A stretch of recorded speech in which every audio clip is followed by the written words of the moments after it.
Assalamualaikum warahmatullahi wabarakatuh. Kami dari kelompok 12 akan mempresentasikan hasil diskusi kelompok kami yang mencakup materi tentang kontribusi pemikir Islam terhadap perkembangan ekonomi oleh 3 tokoh, yaitu Abu Yusuf, Abu Ubaid, dan Al-Mawardi. Kelompok kami beranggotakan 3 orang. Yang pertama, Owen Noriega Setio Rahardian yang akan menjelaskan materi pertama, yaitu Abu Yusuf. Titi Istifarini Perwitasari yang akan menjelaskan tentang materi kedua, yaitu Abu Ubaid, dan saya sendiri, Siti Nur Rosida, yang akan menjelaskan materi tentang Al-Mawardi. Baik, saya akan menjelaskan kontribusi Abu Yusuf dalam perkembangan ekonomi. Yakub bin Ibrahim bin Habib bin Kunais bin Sa'ad al-Asy'ari al-Jalbi al-Kufi al-Baghdadi atau lebih dikenal sebagai Abu Yusuf lahir di Kufah pada tahun 113 Hijriah atau 731 Masehi dan meninggal dunia di Baghdad pada tahun 182 Hijriah atau 798 Masehi. Abu Yusuf menimba ilmu kepada banyak ulama besar, diantaranya adalah Imam Abu Hanifah, yaitu pendiri mazhab Hanafi.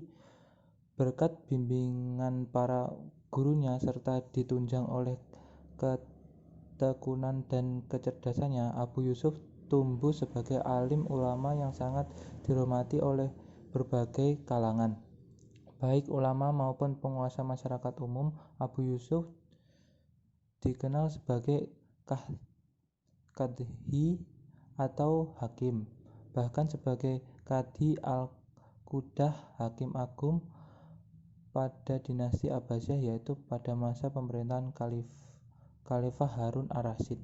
Selanjutnya saya akan menjelaskan karya-karya Abu Yusuf.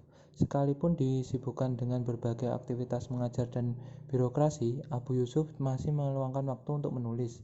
Beberapa karya tulisnya adalah Al-Jawami, Ar-Rad ala Syiyar al-Auza'i, Al-Atsyar, Ikhtilaf Abi Hanifah wa Abi Laila, Adat Al-Aqi, dan Al-Kharaj. Hadis diperoleh dari Abu Isya Asy-Syaibani, Sulaiman Al-Tamyi, Yahya bin Sa'id Al-Ansari, A'mashi, Hisham bin Urwah, Atta bin Sa'id, dan Muhammad bin Syihaq bin Yasir. Dan beliau juga aktif mengikuti pengajian Muhammad bin Abdurrahman bin Abi Laili. Adapun kitab yang paling terkenal adalah kitab Al-Kharaj atau Pajak. Kitab ini ditulis atas pemerintahan Khalifah Harun ar-Rasyid untuk pedoman dalam menghimpun pemasukan atau pendapatan negara dari kharaj, urj, zakat, dan jizyah. Kemudian kitab ini digolongkan sebagai public finance dalam pengertian ekonomi modern. Kharaj adalah pajak tanah yang harus dibayar oleh non-muslim kepada Baitul Mal, di mana tanahnya dikuasai oleh orang muslim baik karena peperangan maupun bea cukai yang harus dibayar para pedagang muslim maupun non-muslim yang melintas di wilayah Daulah Islamiyah sebesar 10 atau 10%. Sedangkan jizyah adalah pajak yang harus dibayar oleh orang non-muslim yang tinggal dan dilindungi dalam suatu negara Islam. Baik, selanjutnya saya akan menjelaskan pemikiran-pemikiran Abu Yusuf. Pertama, tentang pemerintahan. Seorang khalifah adalah wakil Allah di muka bumi untuk melaksanakan pemerintahannya dan mengaturnya dalam hubungan hak dan tanggung jawab pemerintah terhadap rakyatnya. Dalam hal ini Abu Yusuf menyusun sebuah kaidah fikih yang sangat populer, yaitu tasyaruf al-imam ala ra'iyah manatun bi al-maslahah. Setiap tindakan pemerintah yang berkaitan dengan rakyat terkait dengan kemaslahatan mereka. Alokasi anggaran keuangan negara harus didistribusikan pada pengadaan barang-barang publik demi terwujudnya kesejahteraan umum. Yang kedua, tentang keuangan dan perekonomian. Uang negara bukan milik khalifah akan tetapi milik Allah dan rakyatnya yang harus dijaga dengan penuh tanggung jawab. Hal kontroversial dalam pemikiran ekonomi Abu Yusuf adalah pada masalah pengendalian harga.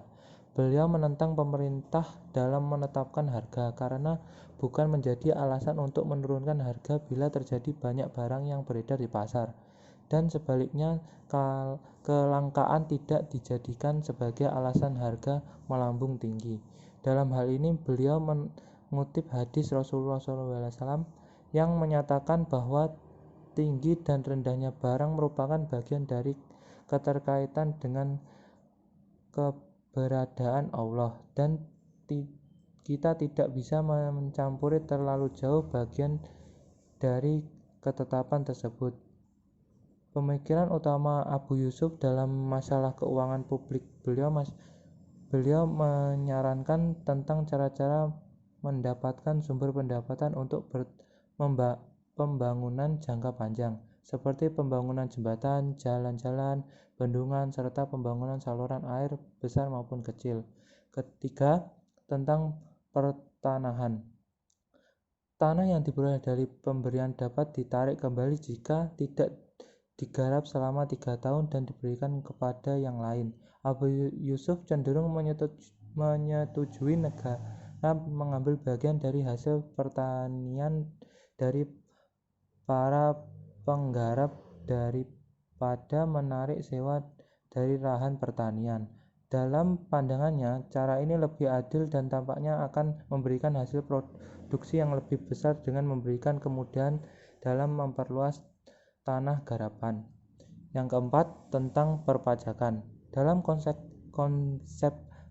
perpajakan, Abu Yusuf lebih mengunggulkan sistem pajak proporsional dibandingkan sistem pajak tetap. Misahah adalah metode penghitungan kharaj yang didasarkan pada pengukuran tanah tanpa mempertimbangkan unsur kesuburan tanah, irigasi, dan jenis tanaman. Sedangkan metode muqasamah, tingkat pajak didasarkan pada rasio tertentu dari total produksi yang dihasilkan. Beliau menilai sistem pajak proporsional muqasamah lebih adil dan tidak memberatkan bagi para petani, sedangkan sistem pajak tetap misahah tidak memiliki ketentuan apakah harus ditarik dalam jumlah uang atau barang. Konsekuensinya, ketika terjadi fluktuasi harga bahan makanan antara perbendaharaan negara dengan para petani akan saling memberikan pengaruh negatif. Dalam hal ini beliau berpendapat menekankan pentingnya menentukan administrator pajak yang amanah dan tidak koruptif. Mereka harus bekerja secara profesional dan ia menganjurkan gaji mereka diambil dari Baitul Mal dan bukan dari pembayaran kharaj langsung. Kelima, tentang peradilan. Hukum tidak dibenarkan berdasarkan hal yang subhat, sesuatu yang tidak pasti.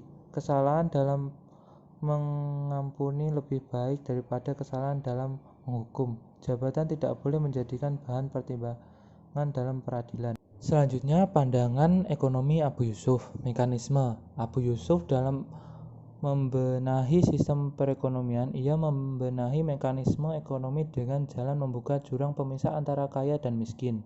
Ia memandang bahwa masyarakat memiliki hak dalam mencampur tangan ekonomi. Begitu juga sebaliknya, pemerintah tidak memiliki hak bila ekonomi tidak adil. Pertama, menggantikan sistem wazifah dengan sistem muqasamah. Wazifah dan muqasamah merupakan dua istilah yang digunakan Abu Yusuf dalam membahas sistem pungutan pajak.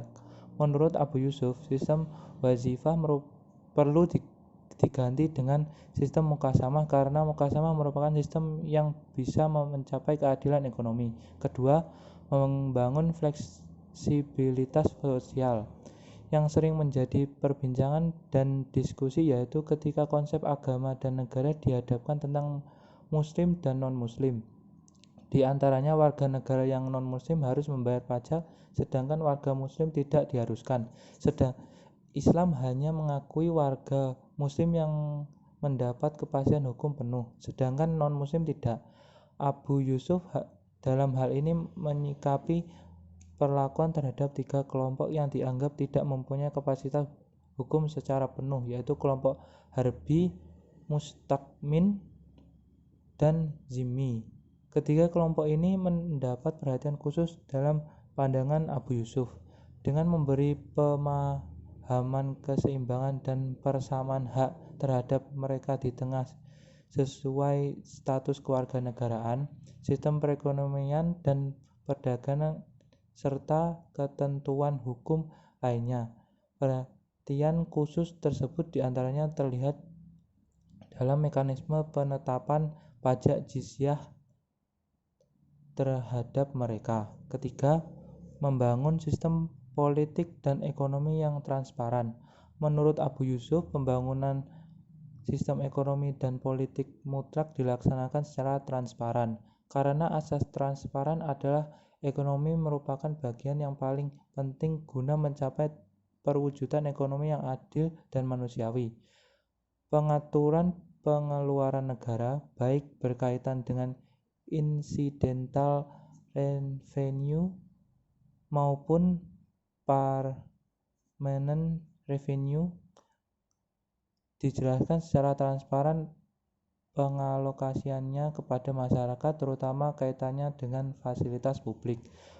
Transparan ini terwujud dalam peran hak dan asasi masyarakat dalam menyikapi tingkah laku dan kebijakan ekonomi, baik yang berkenaan dengan nilai-nilai keadilan, kehendak bebas, keseimbangan, dan berbuat baik. Keempat, menciptakan sistem ekonomi otonom. Salah satu upaya untuk mewujudkan visi ekonomi dalam pandangan Abu Yusuf adalah upaya menciptakan sistem ekonomi otonom, tidak terkait dalam intervensi pemerintah.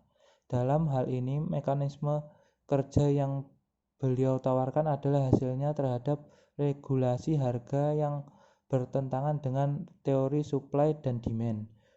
Bagi beliau, jumlah banyak dan sedikitnya barang tidak dapat dijadikan tolok ukur utama bagi naik dan turunnya harga, tapi ada kekuatan lain yang lebih menentukan. Selanjutnya, keuangan publik. Pertama, ghanimah. Ghanimah adalah segala sesuatu yang dikuasai oleh kaum muslim dari harta orang kafir melalui peperangan. Dikatakan Abu Yusuf bahwa ghanimah merupakan sumber pemasukan negara.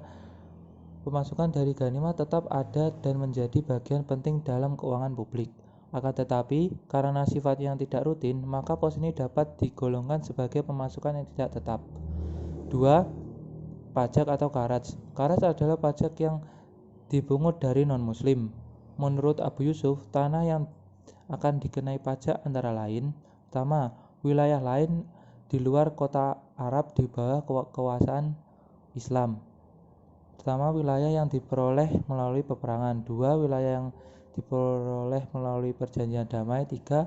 Wilayah yang dimiliki muslim di luar Arab. 2. Wilayah yang berada di bawah perjanjian damai. Penduduk yang kemudian masuk Islam membayar urs. Penduduk yang tidak masuk Islam membayar kharaj.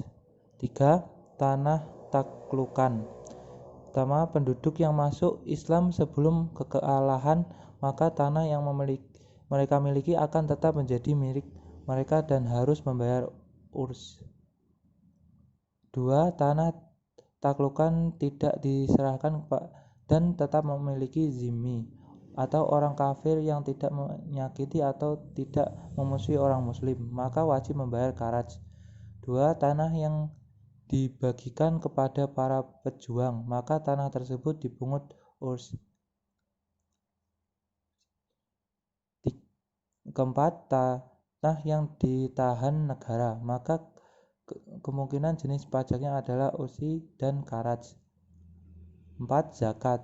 Di antara objek pajak yang menjadi perhatiannya adalah Pertama, zakat pertanian. Jumlah pembayaran zakat pertanian adalah sebesar ursi, yaitu 10% dan 5%, tergantung dari jenis tanah dan irigasi. Yang termasuk kategori tanah ursiyah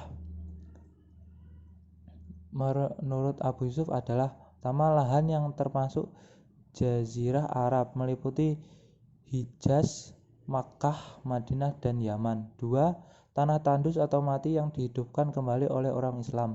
3. Setiap tanah taklukan yang dibagikan kepada tentara yang ikut berperang seperti kasus tanah Khaibar.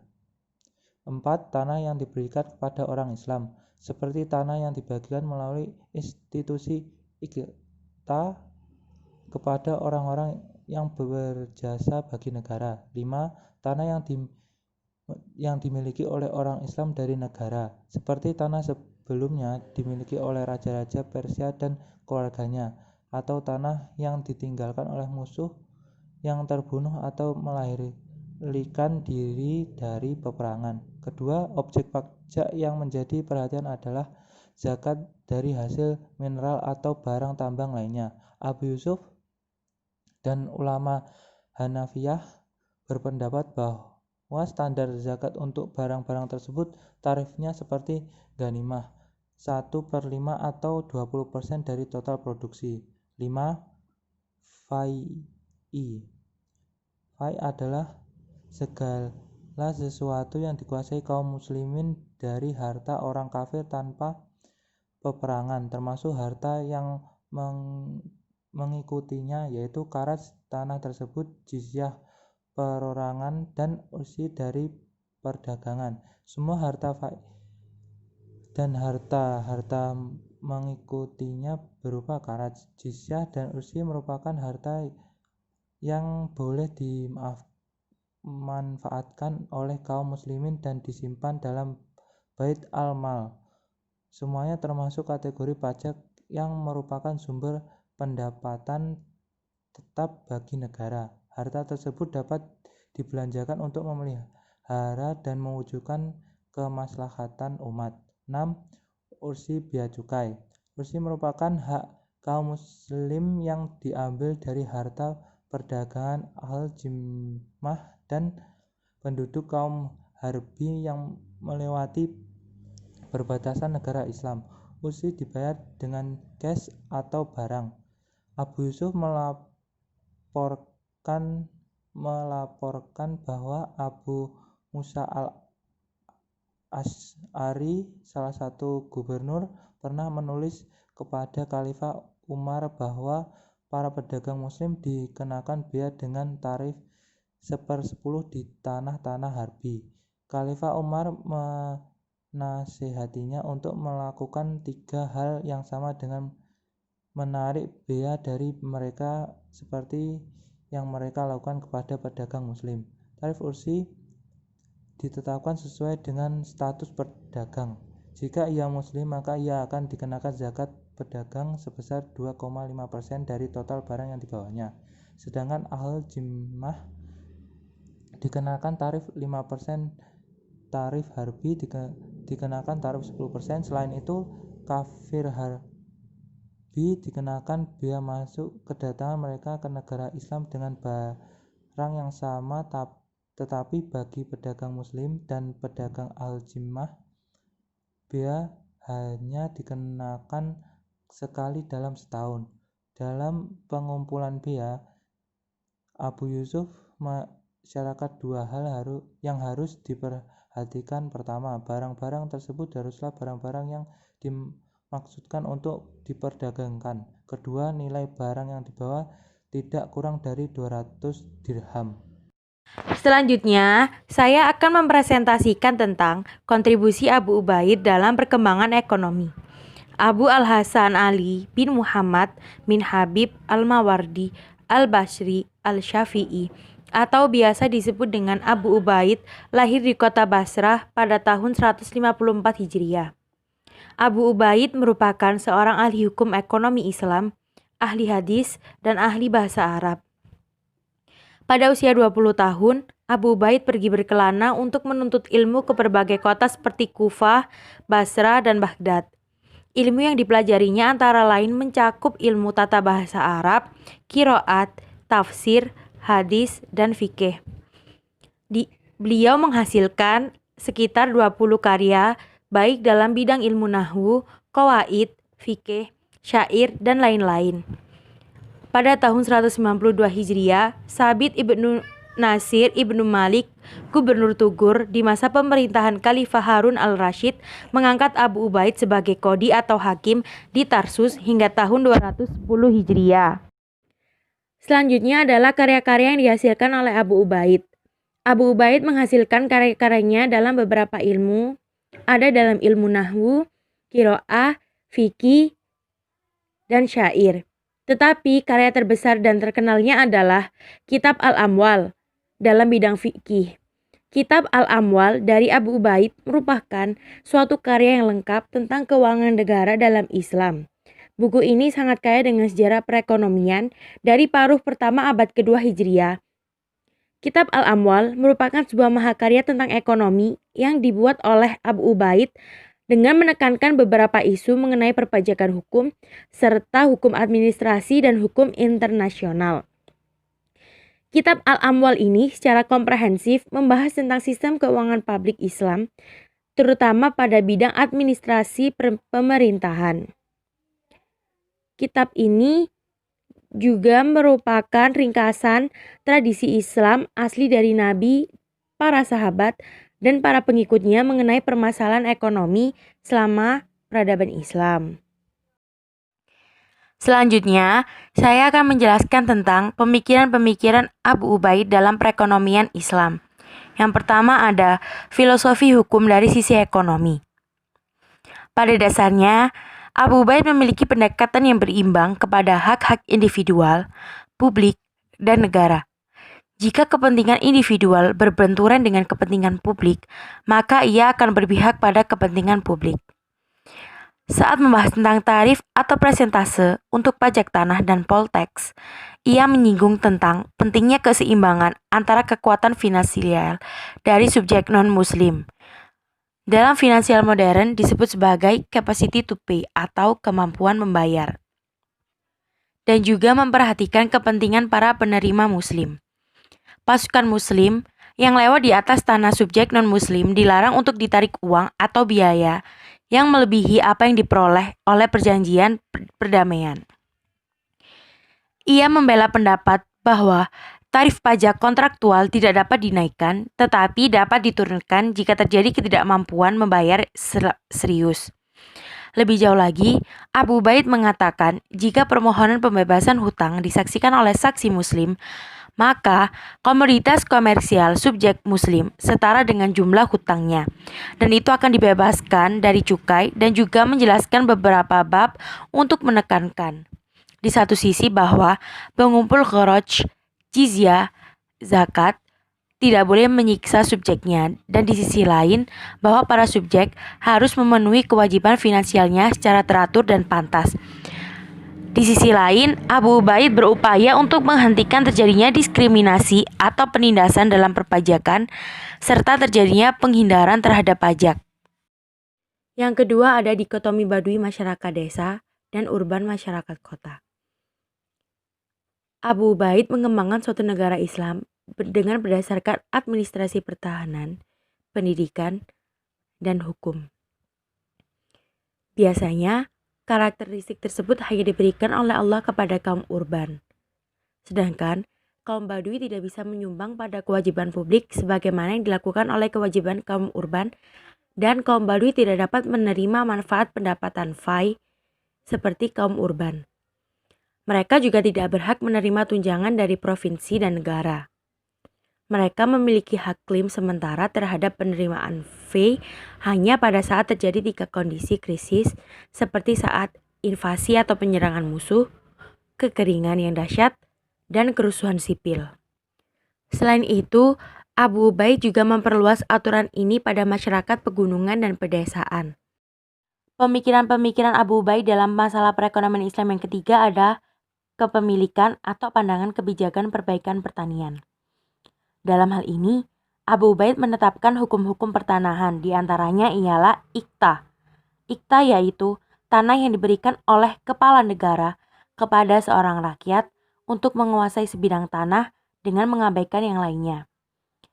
Yang kedua ada ihya al-mawat, yaitu menghidupkan kembali tanah yang mati, tidak terurus, tidak ada pemiliknya, dan tidak dimanfaatkan dengan baik. Dalam hal ini, negara berhak menguasai tanah tersebut dengan menjadikannya milik umum, dan manfaatnya akan diserahkan untuk kemaslahatan umat. Yang terakhir ada hima atau perlindungan, yaitu lahan yang tidak berpenduduk yang dilindungi negara untuk tempat menggembala hewan-hewan ternak. Pemikiran-pemikiran yang keempat adalah pertimbangan kepentingan. Setelah merujuk pada banyak pendapat tentang seberapa besar seseorang berhak menerima zakat, Abu Ubaid sangat tidak setuju dengan mereka yang berpendapat bahwa pembagian yang sama antara 8 kelompok dari penerima zakat cenderung untuk meletakkan suatu batas tertinggi terhadap penerimaan perorangan. Bagi Abu Ubaid, yang paling penting adalah memenuhi kebutuhan dasar seberapapun besarnya serta bagaimana menyelamatkan orang-orang dari kelaparan dan kekurangan. Abu Ubaid mengidentifikasikan adanya 3 angkatan sosioekonomi pengelompokan yang terkait dengan status zakat, yaitu kalangan kaya yang terkena wajib zakat, kalangan menengah yang tidak terkena wajib zakat tetapi juga tidak berhak menerima zakat, dan yang terakhir kalangan penerima zakat atau mustahik. Berkaitan dengan adanya itu, ia mengemukakan pentingnya distribusi kekayaan melalui zakat. Pemikiran-pemikiran yang terakhir ialah membuat fungsi uang. Di sini, Abu Ubaid mengakui adanya 2 fungsi uang yang tidak mempunyai nilai intrinsik sebagai standar dari nilai pertukaran dan sebagai media pertukaran. Tampak jelas bahwa pendekatan ini menunjukkan dukungan Abu Ubaid terhadap teori ekonomi mengenai uang logam. Ia merujuk pada kegunaan umum dan relatif konstannya nilai emas dan perak dibanding dengan komoditas yang lain. Tetapi di samping itu, walaupun Abu Ubaid tidak menyebutkan fungsi penyimpanan nilai atau story of value dari emas dan perak, ia secara implisit mengakui adanya fungsi tersebut ketika membahas tentang jumlah tabungan minimum tahunan yang wajib terkena zakat dan jumlah zakatnya. Pemikiran-pemikiran Abu Ubaid dalam masalah perekonomian Islam yang ketiga ada kepemilikan atau pandangan kebijakan perbaikan pertanian. Dalam hal ini, Abu Ubaid menetapkan hukum-hukum pertanahan, diantaranya ialah ikta. Ikta yaitu tanah yang diberikan oleh kepala negara kepada seorang rakyat untuk menguasai sebidang tanah dengan mengabaikan yang lainnya. Yang kedua ada ihya al-mawat, yaitu menghidupkan kembali tanah yang mati, tidak terurus, tidak ada pemiliknya, dan tidak dimanfaatkan dengan baik. Dalam hal ini, negara berhak menguasai tanah tersebut dengan menjadikannya milik umum, dan manfaatnya akan diserahkan untuk kemaslahatan umat. Yang terakhir ada hima atau perlindungan, yaitu lahan yang tidak berpenduduk yang dilindungi negara untuk tempat menggembala hewan-hewan ternak. Pemikiran-pemikiran yang keempat adalah pertimbangan kepentingan. Setelah merujuk pada banyak pendapat tentang seberapa besar seseorang berhak menerima zakat, Abu Ubaid sangat tidak setuju dengan mereka yang berpendapat bahwa pembagian yang sama antara 8 kelompok dari penerima zakat cenderung untuk meletakkan suatu batas tertinggi terhadap penerimaan perorangan. Bagi Abu Ubaid, yang paling penting adalah memenuhi kebutuhan dasar seberapapun besarnya serta bagaimana menyelamatkan orang-orang dari kelaparan dan kekurangan. Abu Ubaid mengidentifikasikan adanya 3 angkatan sosioekonomi pengelompokan yang terkait dengan status zakat, yaitu kalangan kaya yang terkena wajib zakat, kalangan menengah yang tidak terkena wajib zakat tetapi juga tidak berhak menerima zakat, dan yang terakhir kalangan penerima zakat atau mustahik. Berkaitan dengan adanya itu, ia mengemukakan pentingnya distribusi kekayaan melalui zakat. Pemikiran-pemikiran yang terakhir ialah membuat fungsi uang. Di sini, Abu Ubaid mengakui adanya 2 fungsi uang yang tidak mempunyai nilai intrinsik sebagai standar dari nilai pertukaran dan sebagai media pertukaran. Tampak jelas bahwa pendekatan ini menunjukkan dukungan Abu Ubaid terhadap teori ekonomi mengenai uang logam. Ia merujuk pada kegunaan umum dan relatif konstannya nilai emas dan perak dibanding dengan komoditas yang lain.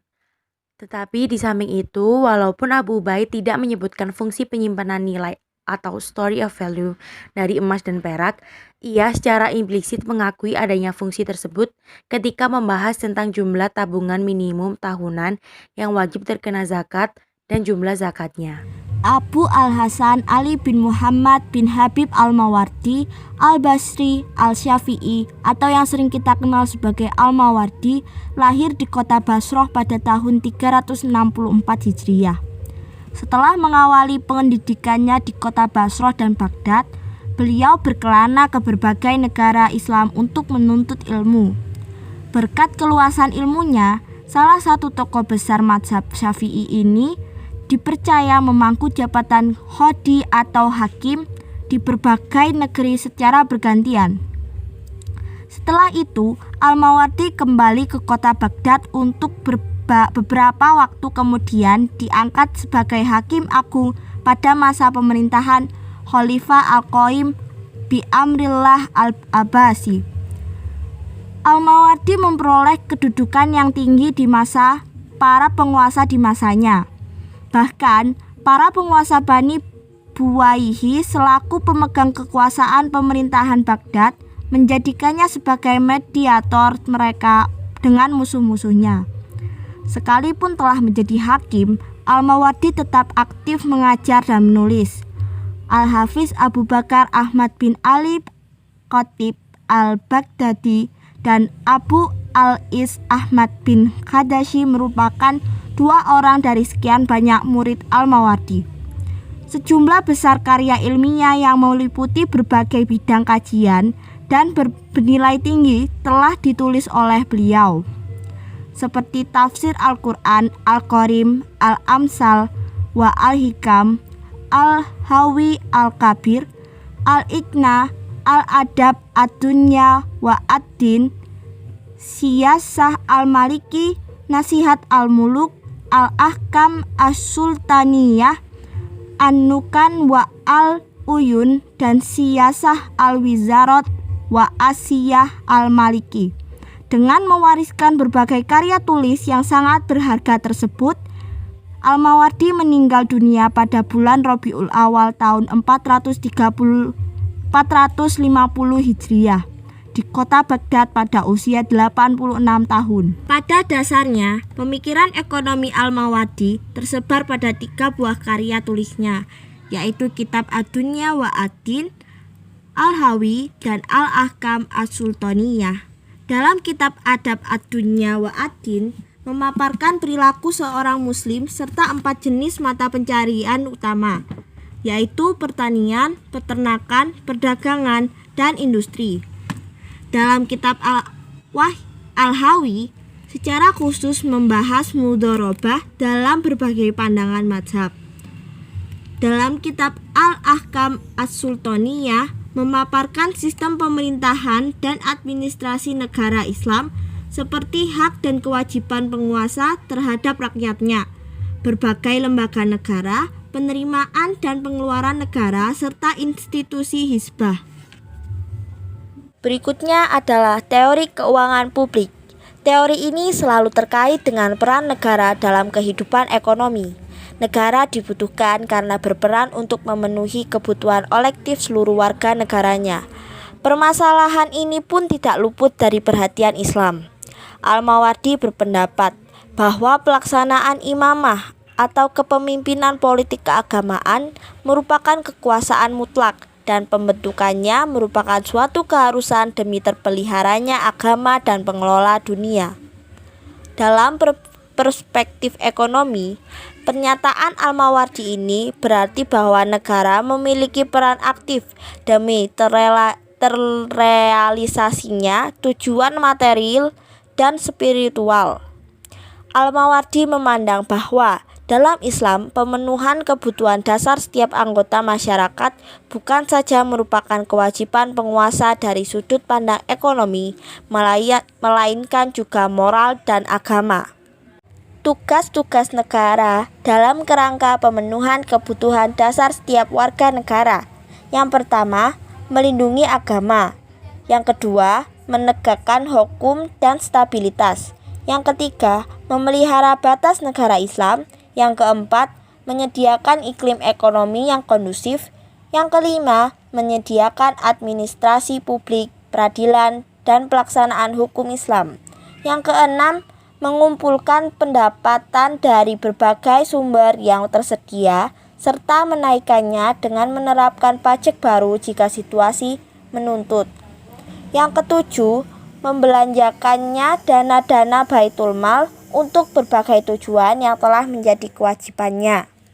Dalam pandangan Al-Mawardi, negara bertanggung jawab untuk memenuhi kebutuhan dasar setiap warga negara, serta merealisasikan kesejahteraan dan perkembangan ekonomi secara umum. Sebagai konsekuensinya, negara harus memiliki sumber-sumber keuangan yang dapat membiayai pelaksanaan tanggung jawab tersebut. Seperti halnya para pemikir Muslim abad klasik, Al-Mawardi menyebutkan bahwa sumber-sumber pendapatan negara terdiri atas zakat, ghanimah, kharaj, jizyah, dan usr. Al-Mawardi berpendapat bahwa dalam hal sumber-sumber pendapatan negara tersebut tidak mampu memenuhi kebutuhan anggaran negara atau terjadi defisit anggaran. Negara diperbolehkan untuk menetapkan pajak baru atau melakukan pinjaman pada publik. Ia berpendapat bahwa ada dua jenis biaya untuk kepentingan publik, yaitu biaya untuk pelaksanaan fungsi-fungsi mandatori negara dan biaya untuk kepentingan umum dan kesejahteraan masyarakat. Berikutnya, konsep perpajakan. Sebagaimana tren pada masa klasik, masalah perpajakan juga tidak luput dari perhatian Al-Mawardi. Menurutnya, penilaian atas kharaj harus bervariasi sesuai dengan faktor-faktor yang menentukan kemampuan tanah dalam membayar pajak, yaitu kesuburan, jenis tanaman, dan sistem irigasi. Di samping ketiga faktor tersebut, Al-Mawardi juga mengungkapkan faktor lain, yaitu jarak antara tanah yang menjadi objek kharaj dengan pasar. Faktor terakhir ini juga sangat relevan karena tinggi rendahnya harga berbagai jenis barang tergantung pada jarak tanah dari pasar. Dengan demikian, dalam pandangan Al-Mawardi, keadilan baru akan terwujud terhadap para pembayar pajak jika para petugas pemungut pajak mempertimbangkan setidaknya 4 faktor dalam melakukan penilaian suatu objek kharaj, yaitu kesuburan tanah, jenis tanaman, sistem irigasi, dan jarak tanah ke pasar. Tentang metode penetapan kharaj, Al-Mawardi menyarankan untuk menggunakan salah satu dari 3 metode yang pernah diterapkan dalam sejarah Islam, yaitu yang pertama, metode misahah, yaitu metode penetapan kharaj berdasarkan ukuran tanah. Metode ini merupakan fixed tax, terlepas dari apakah tanah tersebut ditanami atau tidak, selama tanah tersebut bisa ditanami. Yang kedua, metode penetapan kharaj berdasarkan ukuran tanah yang ditanami saja. Dalam metode ini, tanah subur yang tidak dikelola baik masuk dalam penilaian objek kharaj. Yang ketiga, metode musaqah, yaitu metode penetapan kharaj berdasarkan persentase dari hasil produksi. Dalam metode ini, pajak dipungut setelah tanaman mengalami masa panen. Berikutnya, konsep Baitul Mal. Al-Mawardi menyatakan bahwa untuk membiayai belanja negara dalam rangka memenuhi kebutuhan dasar setiap negara dan memenuhi kebutuhan dasar setiap warganya, negara membutuhkan lembaga keuangan negara atau Baitul Mal yang didirikan secara permanen. Melalui lembaga ini, pendapatan negara dari berbagai sumber akan disimpan dalam pos yang terpisah dan dibelanjakan sesuai dengan alokasi masing-masing. Al-Mawardi menegaskan bahwa tanggung jawab Baitul Mal yaitu untuk memenuhi kebutuhan publik. Tanggung jawab Baitul Mal ini diklasifikasikan dalam 2 hal. Yang pertama, tanggung jawab yang timbul dari berbagai harta benda yang disimpan di Baitul Mal sebagai amanah untuk mendistribusikan kepada mereka yang berhak. Tanggung jawab yang kedua adalah tanggung jawab yang timbul seiring dengan adanya pendapatan yang menjadi aset kekayaan Baitul Mal itu sendiri. Kategori pertama dari tanggung jawab Baitul Mal yang terkait dari pendapatan negara yang berasal dari sedekah. Karena pendapatan sedekah yang diperuntukkan bagi kelompok masyarakat telah ditentukan dan tidak dapat digunakan untuk tujuan-tujuan umum negara. Negara hanya diberikan kewenangan untuk mengatur pendapatan itu sesuai apa yang telah digariskan oleh ajaran Islam. Kemudian kategori tanggung jawab yang kedua yakni terkait dari pendapatan negara yang berasal dari fai, merupakan seluruh jenis kekayaan yang menjadi milik kaum muslimin secara umum dan bukan milik perseorangan secara khusus, merupakan bagian dari harta Baitul Mal. Oleh karena itu, pendapatan fai yang diperuntukkan bagi seluruh kaum muslimin tersebut merupakan bagian dari harta Baitul Mal. Al-Mawardi menyatakan bahwa untuk menjamin pendistribusian harta Baitul Mal agar berjalan lancar dan tepat sasaran, negara harus memberdayakan Dewan Hizbah semaksimal mungkin. Dalam hal ini, salah satu fungsi muhtasib adalah memperhatikan kebutuhan publik serta merekomendasikan pengadaan proyek kesejahteraan bagi masyarakat umum. Beliau menegaskan, jika mekanisme pengadaan air minum ke kota mengalami kerusakan atau dinding sekitarnya bocor atau kota tersebut banyak dilintasi oleh para musafir yang sangat membutuhkan air, maka muhtasib atau petugas hisab harus memperhatikan sistem air minum, merekonstruksi dinding dan memberikan bantuan keuangan kepada orang-orang miskin, karena hal ini adalah kewajiban Baitul Mal, bukan kewajiban masyarakat. Di samping menguraikan teori tentang pembelanjaan publik, Al-Mawardi ternyata memahami dampak ekonomi pengalihan pendapatan melalui kebijakan publik.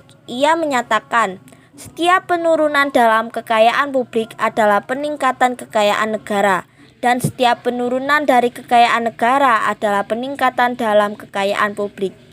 Dengan demikian, menurut Al-Mawardi, pembelanjaan publik setiap halnya perpajakan merupakan alat efektif untuk mengalihkan sumber-sumber ekonomi. Pernyataan Al-Mawardi tersebut juga mengisyaratkan bahwa pembelanjaan publik akan meningkatkan pembelanjaan masyarakat secara keseluruhan. Sekian yang dapat kami sampaikan. Kami dari kelompok 12 izin undur diri, kurang lebihnya mohon maaf.